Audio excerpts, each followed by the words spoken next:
Pretekli torek je bil v ZDA tako imenovani super torek. To ne pomeni, da so se vsi državljani imeli super, ampak ta dan ponavadi prinese odgovor na vprašanje, koga bo v predsedniško bitko poslala republikanska in koga demokratska stranka. Podrobno pod lupo poglejmo, kako potekajo volitve v Ameriki. Pri nas imamo večstrankarski sistem, v ZDA pa imajo dvostrankarskega, kar pomeni, da o pomembnih stvareh odločata dve stranki, republikanska in demokratska.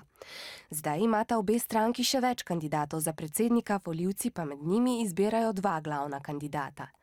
Vsaka izmed dveh strank trenutno izbira svojega kandidata za volitve, med katerima bodo Američani nato izbrali novega predsednika ZDA.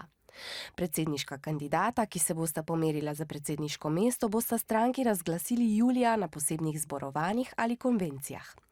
Nato se bosta spopadla ona dva letos, na primer se bosta pomerila v 4 televizijskih soočenjih. Novega ameriškega predsednika pa ne bodo izvolili volivci sami, ampak njihovi predstavniki oziroma elektori.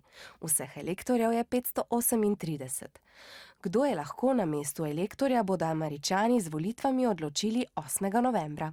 Elektorji se bodo 19. decembra zbrali v različnih krajih v svojih zveznih državah in oddali svoj glas za predsednika.